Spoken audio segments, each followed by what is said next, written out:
Je vivais une vie de mort.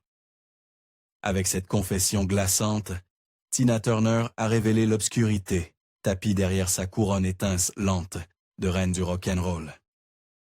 Marquée par les abus, la trahison est un chagrin inimaginable. Elle a pourtant conquis les plus grandes scènes du monde avec une puissance inarrêtable. Dans cette vidéo, nous plongeons dans l'histoire de Tina Turner qui s'est relevée de ses tourments pour bâtir un empire valant des millions, a trouvé le courage de réécrire sa propre histoire et a affronté ses derniers jours avec une grâce qui a laissé le monde en admiration. La reine du rock'n'roll. Tina Turner était une chanteuse, compositrice, actrice et auteure née aux États-Unis et devenue plus tard citoyenne suisse, saluée dans le monde entier comme la reine du rock'n'roll. Avec sa voix grave et puissante et son charisme magnétique sur scène, elle a brisé les barrières raciales et inspiré des millions de personnes. Son parcours musical a commencé à l'adolescence, dans les clubs de Saint-Louis, où elle a rejoint en 1957 les Kings of Rhythm, d'Ike Turner. En 1960, rebaptisée Tina Turner, elle connaît son premier grand succès avec A Fool in Love et devient la figure de proue de l'explosif Ike and Tina Turner Revue, livrant des performances iconiques de titres comme Prude Mary et Nutbush City Limits. Après avoir quitté Ike à la fin des années 1970, Tina a orchestré l'un des plus grands retours de l'histoire de la musique. En 1984, son album Private Dancer la propulse à nouveau au sommet avec What's Love Got to Do With It, qui domine les charts et remporte le Grammy du disque de l'année. Elle continue de triompher dans les années 1980 avec des tubes comme Better Be Good to Me, The Best et le thème de James Bond, GoldenEye. Ses tournées battent des records, notamment la Break Every Rule World Tour, qui inscrit un record Guinness avec 180 000 spectateurs payants. Au-delà de la musique, Tina brille également sur grand écran dans Tommy Mad Max. Au-delà du dôme du tonnerre et Last Action Hero. Son histoire a été portée au cinéma en 1993 dans le film What's Love Got to Do With It. Il a été adapté de son autobiographie I, Tina, puis célébré sur scène dans la comédie musicale Tina et dans le documentaire Tina en 2021. Tout au long de sa carrière, elle a remporté 12 Grammy Awards, dont un Grammy pour l'ensemble de sa carrière, ainsi que 3 intronisations au Grammy Hall of Fame. Elle a été la première artiste noire et la première femme à faire la couverture de Rolling Stone et la première artiste féminine noire en solo à décrocher un MTV Award. Elle est également devenue la première artiste solo à classer des titres dans le top 40 britannique sur 7 décennies consécutives. Son héritage est immortalisé par des étoiles sur le World of Fame, d'Hollywood et de St. Louis et par une double intronisation au Rock and Roll Hall of Fame en 1991 avec Ike, puis en 2021 en tant qu'icône solo. En 2005, elle a été honorée par le Kennedy Center Honors, consacrant son rôle de pionnière, qui a transformé à jamais la musique et la culture. Abus et abandon dès son plus jeune âge. Bien avant de devenir la reine du rock'n'roll, Tina Turner, née Anna Mae Bullock, avait déjà connu la douleur et les épreuves qui laisseraient des cicatrices permanentes dans son cœur. Née en 1939 à Brownsville, dans le Tennessee, Tina a grandi dans la petite communauté agricole de Nutbush. Son père, Floyd Bullock, travaillait comme contremaître sur une exploitation de métayers, tandis que sa mère, Zelma, tentait de maintenir la famille unie dans des conditions très difficiles. Dès son plus jeune âge, Tina a été exposée à la violence au sein même de son foyer. Elle se souviendra plus tard avoir vu sa mère se faire battre par son père, une enfance marquée par la peur et la tension. Dans son autobiographie Tina, elle a raconté à quel point ses souvenirs l'ont hantée longtemps après avoir quitté Nutbush. À seulement 11 ans, Tina a été confrontée à une décision désespérée de Zelma. Sa mère a fui sans prévenir pour échapper aux violences de Floyd, s'installant à Saint-Louis pour tenter de reconstruire sa vie. Cet acte de survie signifiait toutefois abandonner Tina et ses deux sœurs aînées, Evelyn et Ruby. Cette séparation a été dévastatrice. Tina a plus tard décrit le déchirement d'avoir le sentiment de n'être pas désirée, convaincue que sa mère ne l'avait jamais aimée et qu'aucun de ses parents ne voulait réellement d'elle. 2 ans plus tard, la situation s'est encore aggravée. Floyd s'est remarié et est parti s'installer à Détroit, laissant Tina et ses sœurs complètement seules. Elles ont été envoyées vivre chez leur grand-mère maternelle, Georgiana Curry, à Brownsville. Pendant ces années, Tina a ressenti encore plus fort le poids du rejet. Elle a décrit son père comme un homme strict, parfois distant, et sa mère comme une jeune femme qui n'avait jamais réellement voulu d'un autre enfant, restant avec Floyd uniquement parce qu'elle était enceinte. Dans un Tina, elle se souvient. C'était une jeune femme qui ne voulait pas d'un autre enfant. Petite fille, Tina cherchait à trouver de petites joies là où elle le pouvait. Elle a rejoint la chorale de l'église baptiste de Spring Hill et chantait dans les rues pour gagner quelques pièces afin de s'offrir une place de cinéma. C'était une enfant vive, un peu garçon manqué, pleine de curiosité et de détermination, qui s'accrochait à la musique comme à une bouée de sauvetage. Pendant la Seconde Guerre mondiale, lorsque ses parents ont temporairement déménagé à Knoxville pour travailler dans la défense, Tina a de nouveau été séparée. Slat a été envoyée vivre chez ses grands-parents paternels, stricts et très religieux, Alex et Roxana Baloch.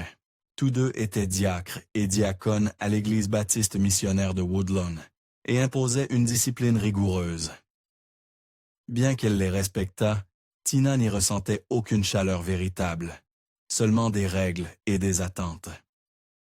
Après la guerre, ses parents ont brièvement réuni la famille à Knoxville, mais ce fragile sentiment d'appartenance n'a pas duré. Ils sont rapidement retournés à Notbotch, où Tina a fréquenté l'école élémentaire Flag Grove de la 1e à la 8e année. Là, elle a tenté de se forger une enfance normale, même si les blessures d'âne de l'abandon restaient vives. À 16 ans, un autre coup dur est tombé. Georgiana, sa grand-mère, qui représentait pour elle un véritable refuge, est décédée. Une fois de plus, Tina a dû partir. Elle n'a eu d'autre choix que d'aller vivre à St.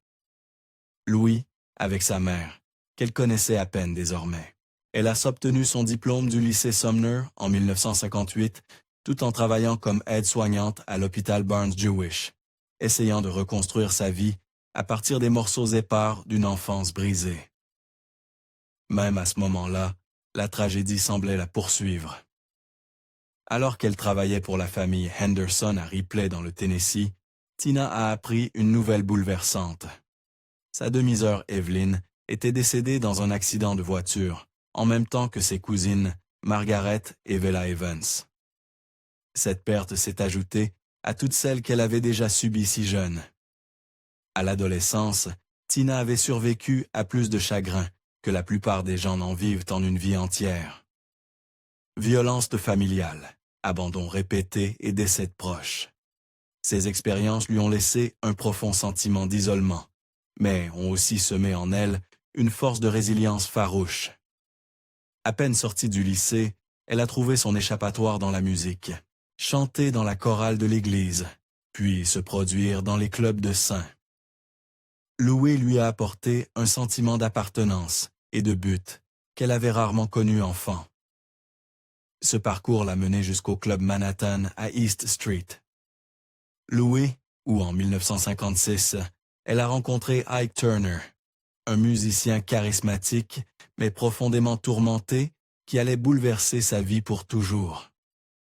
Et, tragiquement, l'a ramenée dans le cycle de violence qu'elle avait connu dans la maison de ses parents. Combat pour la liberté et l'amour. Celui qui n'a jamais connu l'amour durant son enfance peut passer toute une vie à en rechercher la chaleur. Tina Turner était cette âme-là. Marquait très tôt, mais tendant sans cesse la main vers un amour qui finirait par la guérir. Ses premières relations ont reflété ce même schéma de douleur et de trahison. À 17 ans, elle est tombée amoureuse de Harry Taylor, un garçon populaire qu'elle avait rencontré lors d'un match de basket au lycée. Cette relation fut sa première expérience de l'affection romantique. Mais elle s'est terminée en chagrin lorsqu'elle a découvert que Harry avait secrètement épousé une autre femme enceinte de lui. Après son installation à St. Louis, Tina a commencé à fréquenter Raymond Hill, le saxophoniste des Kings of Rhythm. Elle est tombée enceinte pendant sa dernière année de lycée et a aménagé avec lui, mais a de nouveau été abandonnée. Hill s'est fracturé la cheville lors d'une bagarre avec un autre membre du groupe, est reparti dans sa ville natale et a laissé Tina seule, enceinte de plusieurs mois, à seulement 18 ans. Elle a donné naissance à leur fils Craig en 1958, entrant ainsi dans la maternité solo, sans aucun soutien ni avenir assuré. Tina a rencontré Ike Turner à la fin des années 1950, séduite par son talent et son charisme. Leur relation est passée du plan professionnel au plan personnel, même si Tina dira plus tard qu'elle était fondée sur la manipulation dès le départ. Ike avait 25 ans, elle n'en avait que 17. Il a remarqué sa voix puissante au club Manhattan de St. Louis l'a invité à rejoindre son groupe. Tina, avide de sortir de la pauvreté, a fait confiance à la promesse de succès qu'Ike lui offrait. Mais dès que Tina a commencé à briller, Ike l'a considérée davantage comme sa propriété que comme sa partenaire. Ils se sont mariés en 1962 lors d'une cérémonie expéditive à Tijuana, bien qu'Ike fût déjà légalement marié à une autre femme. Leur union relevait davantage d'un contrat commercial que d'une histoire d'amour, et elle est rapidement devenue cauchemardesque. Ike battait régulièrement Tina. Dans ses mémoires, My Love Story, elle a raconté des agressions terrifiantes. Une fois avec un embauchoir en bois qui lui a laissé la tête enflée, une autre fois lorsqu'il lui a versé du café brûlant sur le visage, provoquant des brûlures au 3e degré. Elle a écrit qu'elle se sentait contrainte d'avoir des rapports sexuels après ses passages à tabac, des actes qu'elle qualifiait plus proches du viol que de l'intimité. En public, ils formaient un duo glamour et irrésistible, Ike and Tina Turner revue. En privé, Tina vivait un véritable cauchemar. Ike était contrôlant, violent et souvent sous l'emprise de la cocaïne. Il la trompait ouvertement, allant jusqu'à ramener d'autres femmes à la maison.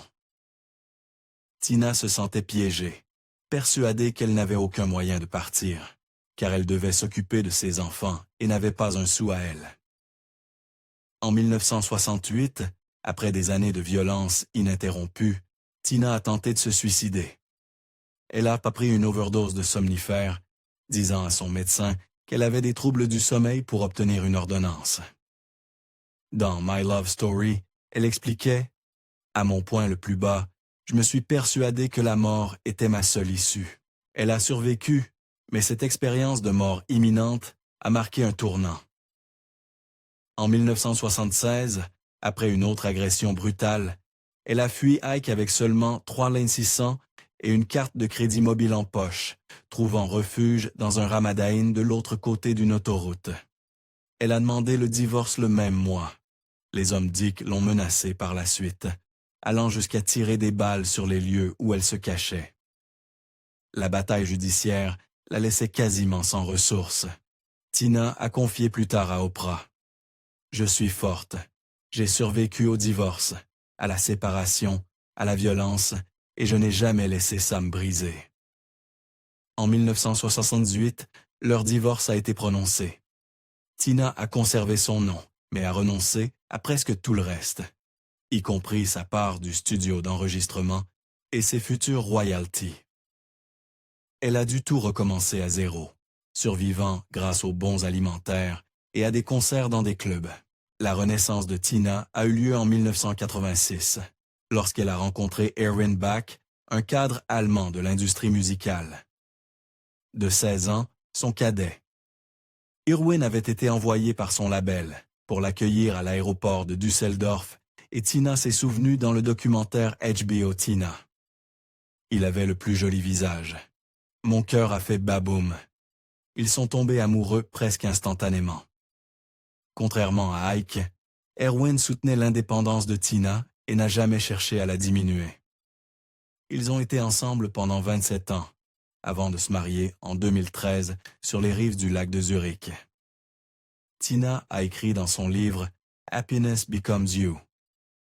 Le véritable amour ne nécessite pas d'éteindre ma lumière pour qu'il puisse briller. Nous sommes la lumière, l'un de l'autre.